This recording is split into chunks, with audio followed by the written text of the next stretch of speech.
Good morning everyone. पिछले video में जो है आप लोग ट्रैकिया के बारे में पढ़े थे कि ट्रैकिया जो होता है कीटों का श्वसन अंग होता है।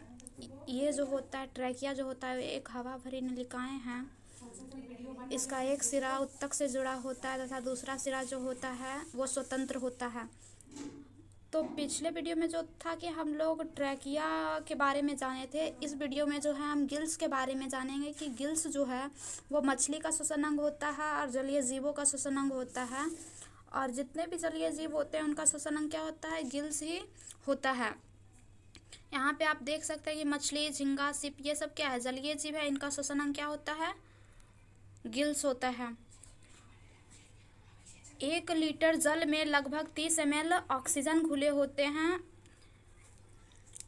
इस भी जानकारी को आपको याद रखनी है। आइए देख लेते हैं कि गिल्स किस प्रकार से मतलब कि ऑक्सीजन को अवशोषित करता है और किस प्रकार से ये CO2 को बाहर करता है। तो यहाँ पे आप इस चित्र को देखिए। ये जो मछली है उसके जो है आँख के जस्ट नीचे आपको हल्का रेड में गिल्स आपको दिख रहा होगा।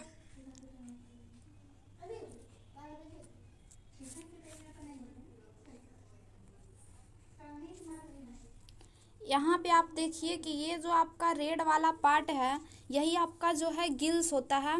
और ये जो गिल्स है ये आँख के जस्ट नीचे स्थित होते हैं और ये जो होते हैं दोनों साइड स्थित होते हैं। ये आपको आगे का पार्ट दिख रहा है, इसके बैक पार्ट में भी गिल्स होते हैं, यानी कि लेफ्ट और राइट दोनों साइड आपका गिल्स स्थित होते हैं। और ये जो गिल्स होते हैं एक गिलकोष्ठ नाम की चपटी थैली में स्थित होते हैं। यहाँ पे ये आपको थैली जो दिख रही होगी ये आपका पूरा गिलकोष्ठ है और इसी ये जो होता है कि इसी में ये क्या है आपका स्थित होते हैं। और यहाँ पे आप देख सकते हैं कि किस तरीके से ये माउथ के द्वारा क्या कर रहा है कि जल को ग्रहण कर रहा है। और इधर से जो है आपका यहाँ देख रहे हैं कि गिलकोष्ठ से जल को ये किस प्रकार से बाहर कर रहा है। यहाँ पे आप देख सकते हैं इस ब्लू लाइन के थ्रू कि आपका जल जो है यहाँ से इंटर कर रहा है और फिर यहाँ से ये बाहर निकल रहा है।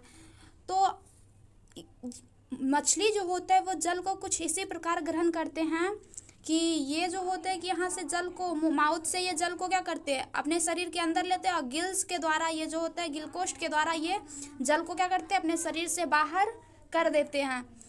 और जो होता है जो जल में घुला हुआ ऑक्सीजन होता है उसको ये क्या करता है अवशोषित कर लेता है और आपका जो जल को है वो अपने शरीर से बाहर निकाल देता है। किसके द्वारा? गिलकोष्ठ के द्वारा। तो आइए समझ लेते हैं।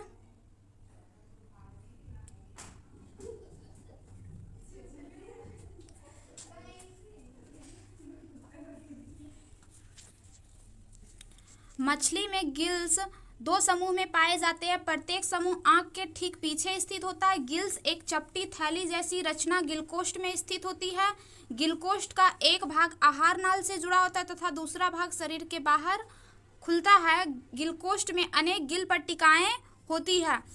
यानी कि अभी आप देखें कि मछली में जो गिल्स होता है वो आपका 2 पार्ट में बटा होता है।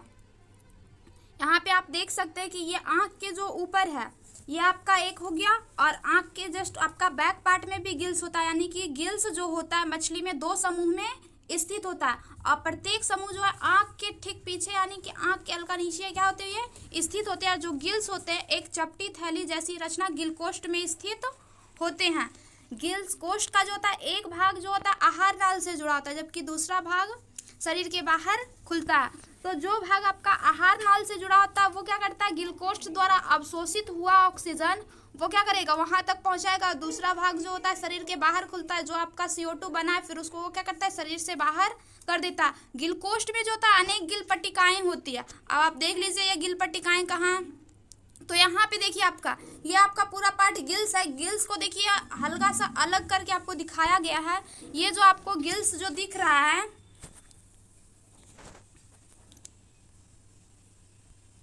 उसमें आप देखिए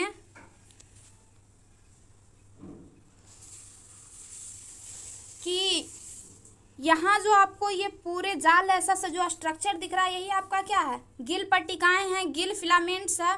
यही क्या करती है कि आपका जो है जल में जो घुले हुए ऑक्सीजन होते हैं उसको वो एब्जॉर्ब करने का काम करते हैं और रक्त वाहिनियां द्वारा क्या करते हैं, मछली के पूरे शरीर में इसका संचरण करते हैं। तो यहाँ पे आप देख लीजिए कि यही आपका क्या हो गई, गिल पट्टिकाएं। यही स्ट्रक्चर आपका क्या है, गिल पट्टिकाएं। और इसी के द्वारा क्या करते हैं, मछलियां जो होते हैं जल में घुले हुए ऑक्सीजन को क्या करते हैं, अवशोषित करते हैं।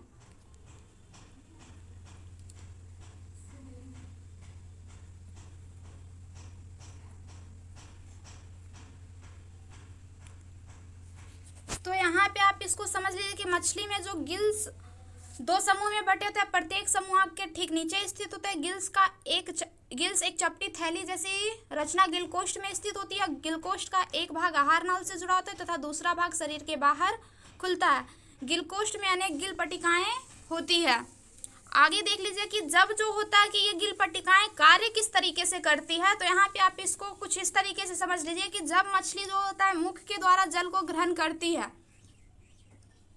पुनः जल को जो है गिलकोष्ठ द्वारा शरीर के बाहर निकाल देती है। यानी कि ये जल को मुख के द्वारा अंदर शरीर के अंदर तो ली, लेकिन फिर वो क्या करती है, गिलकोष्ठ द्वारा शरीर के बाहर निकाल देती है। जैसा कि आप यहाँ पे देख सकते हैं कि ये जो है आपका क्या कर रही है, वाटर को मुख के अंदर माउथ से आपका वाटर फ्लो हो रहा है। और फिर यहाँ देखिए, यहाँ पे आपको क्या दिखा रहा है कि एरो के थ्रू आपको दिखाया जा रहा है कि जल को किस तरीके से ये अपने क्या शरीर से क्या कर रही है, बाहर कर रही है। यानी कि कहने का मतलब ये मुख के द्वारा जल को ग्रहण किया और फिर गिलकोष्ठ द्वारा क्या करती है, जल को शरीर से बाहर भी कर देती है।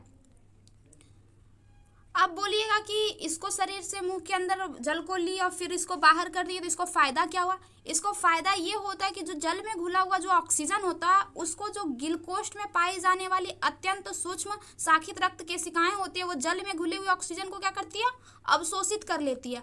और अवशोषित करके जो रेस्ट जल बच जाता है उसको वो पुनः गिलकोष्ठ द्वारा क्या करती है, शरीर के बाहर कर देती है। मछलियों में जो होता है श्वसन की क्रिया के लिए आवश्यक ऑक्सीजन की मात्रा जो होता है इसी क्रिया द्वारा पूर्ण होती है कि ये माउथ द्वारा जल को ग्रहण करती है और फिर क्या करती है, गिलकोष्ठ से जल को बाहर कर देती है। श्वसन की क्रिया के उपरांत बने CO2 को रक्त केशिकाएं द्वारा गिल्स तक पहुंचाती है, फिर CO2 को जल के साथ शरीर से बाहर कर दिया जाता है। आप सभी जानते हैं कि श्वसन की क्रिया के उपरांत कौन सी गैस बनती है, CO2 गैस बनती है। तो इस CO2 गैस को जो होता है कि शरीर में जब CO2 गैस बनी तो फिर ये CO2 गैस जो होता है रक्त केशिकाओं द्वारा गिल्स तक पहुंचाया जाता है। जब ये गिल्स तक पहुंचती है तो पुनः गिल्स से जो होता है कि इस CO2 को जल के साथ शरीर से बाहर कर दिया जाता है। तो इस तरीके से मछलियों में जो होता है श्वसन की क्रिया होती रहती है। एक बार फिर इस बात को समझ लेते हैं कि ये देखिए आपका जल को क्या कर रही है, माउथ के थ्रू जल को जो होता है अपने शरीर के अंदर ले रही है और फिर यहाँ से क्या कर रही है, ये जल को बाहर भी कर दे रही है। तो यहाँ पे समझ लीजिए कि ये जैसे ही जल को अपने शरीर के अंदर ली तो ये जो जल में घुला हुआ ऑक्सीजन है इसको ये क्या करता है, गिल पट्टिकाएं यानी जो रक्त केशिकाएं होते हैं उसको वो क्या करती है, अवशोषित कर लेती है और जल को बाहर जाने देती है। इस तरीके से क्या होता है कि मछली को जो श्वसन की क्रिया के लिए आवश्यक ऑक्सीजन है वो मिल जाता है। अब जब इसको ऑक्सीजन मिल गया तो इसको जो है शरीर से CO2 को बाहर भी करना है, तो वो फिर क्या करेगी, पुनः इस CO2 को वो रक्त केशिकाओं द्वारा गिल्स तक पहुंचाएगी और फिर ये गिल्स क्या करेगा, जो जल के साथ ही इस CO2 को क्या करेगा, शरीर से बाहर कर देगा। जैसा कि आप यहाँ देख रहे हैं कि कैसे इस तरीके से जल लिया, जल में इसको क्या मिला, ऑक्सीजन मिला और ये ऑक्सीजन को कैप्चर किया और फिर जो इसका CO2 बना फिर इसी जल के साथ वो क्या कर रहा है, यहाँ पे CO2 को बाहर कर दे रहा है। आप इस चित्र के द्वारा कुछ समझ सकते हैं।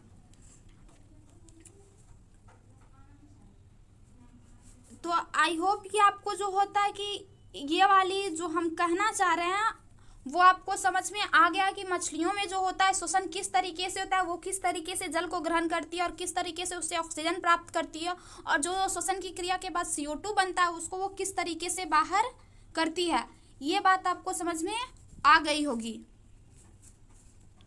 तो आज के लिए बस इतना ही। बाकी अगर आप लोगों को इसे समझने में कोई दिक्कत हो तो आप कमेंट कर सकते हैं। Thank you.